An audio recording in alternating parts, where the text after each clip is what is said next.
KL ராகுல் support பண்றதுக்காக வந்திருக்கோம். ரொம்ப நாள் கழிச்சு பினிஷிங் ரோல்ல ப்ளே பண்றாரு தலைவர். பார்த்துட்டு இன்னைக்கு ஒரு செய்கை இருக்குன்னு நினைக்கிறேன். இன்ட்ரெஸ்டிங் கான்டெஸ்டா இருக்கும்.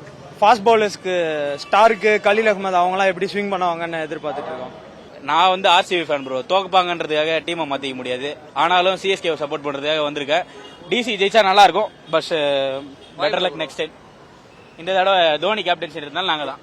இல்ல ப்ரோ, இன்னைக்கு இவன் அடிக்கிறோம், அடுத்த மேட்ச்ல இவன் அடிக்கிறோம், 2 பேரும் அடிக்கிறோம். வெளில போய் சாப்பிட்டு அப்படியே கிளம்புறோம். நீ நான் அடிச்சுட்டு வந்து ரிட்டர்ன் பேசுறேன், இங்கேயே மீட் பண்ணுவோம். நீ சொன்ன ஒரு ஸ்விங்கும் கிடையாது, எல்லா பாலும் வெளில தான்.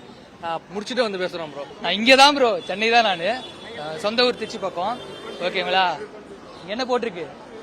K L class C lovely ராகுலுக்காக தான் வந்திருக்காங்க. ஓகேவா? கண்டிப்பா ஜெயிச்சிருவோம். வாய்ப்பே கிடையாது. சென்னை கண்டிப்பா தான் தோத்துருவாங்க, அது தெரியும் எனக்கு. 3 in a row இன்னைக்கு முடிச்சுட்டு வந்து பேசுறோம். ஓகேங்களா ப்ரோ? ராகுல் செம்ம ஃபார்ம்ல இருக்காரு ப்ரோ. ஓகேங்களா? செம்ம ஃபார்ம்ல இருக்காப்ல. போன மேட்சே பாத்துருப்பீங்க, 6-4-4. ஓகேங்களா? இந்த மேட்ச் 4-6-4. ஓகேங்களா? பாருங்க, பால் வரும், எடுத்து போடுங்க, எடுத்து சென்னைக்கு வெளியே. இந்த மேட்ச் ரொம்ப எக்ஸைட்டடா இருக்கு. நிறைய பேர் MS தோனி லாஸ்ட் மேட்ச் வேற சொல்லிட்டு இருக்காங்க. தெரியல, ரொம்ப ஷாக்கிங்கா தான் இருக்கும். பட் ஆனா லாஸ்ட் டைம் கொஞ்சம் சொதப்பிட்டோம். இந்த வாட்டி கண்டிப்பா நல்லா விளையாடுவோம்னு ஒரு எக்ஸ்பெக்டேஷன் இருக்கு. அதுக்காக தான் வந்திருக்கோம். கண்டிப்பா இந்த மேட்ச் நம்ம வின் பண்றோம் ப்ரோ. மேனேஜர் ரொசில் அப்படின்னு சொல்லிட்டு அவர் வந்து ட்விட்டர்ல வேற டிபி மாத்திருக்காரு. தோனி கூட இருந்துட்டு வித் ஆல்வேஸ் டுகெதர் வித் தோனின்னு. அது ஒரு மாதிரி ஷாக்கிங்கா தான் இருக்கு எங்களுக்கு. அதுவே ட்விட்டர்ல இப்போ பாத்தீங்கன்னா அது ஒரு சென்சேஷனா போயிட்டு இருக்கு. ஸோ அது ஒரு எக்ஸ்பெக்டேஷன் இருக்கு. மேபி தோனி இதான் லாஸ்ட் மேட்சா இருக்கும் அப்படி இப்படின்னு சொல்லிட்டு. டெல்லி கிட்ட வின் பண்றதுன்றது ஒரு நல்ல சேலஞ்சா தான் இருக்கு. டாப்ல இருக்காங்க அவங்க. So definitely will be a big challenge for us. Dhoni வந்து ஒரு பிராண்டுங்க, அவர் மைய பத்தி தான் இருக்க முடியும். இப்போ நீங்க ஆர்சிபி ஃபேன்ஸ் எடுத்துக்கங்க. ஆர்சிபி வந்து எப்பவுமே என்ன சொல்லுவாங்கன்னா விராட் கோலியை சுத்தி தான் வரும். பட் அவங்க இத்தனைக்கும் 18 வருஷமா கப்பே வின் பண்ணல. இருந்தாலும் அவங்க கோலின்னு கத்திட்டு இருக்காங்களா. நம்ம அப்படி இல்ல.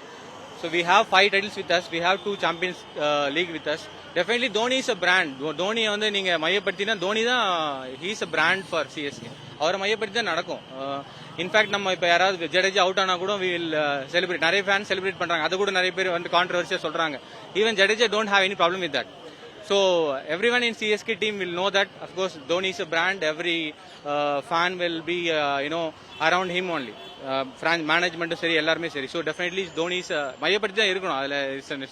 அதில் ஒண்ணுமே தவிர்க்க முடியாத ஒரு விஷயம். செய்திகளை உடனுக்குடனும் துல்லியமாகவும் தெரிந்து கொள்ள சப்ஸ்கிரைப் பண்ணுங்க.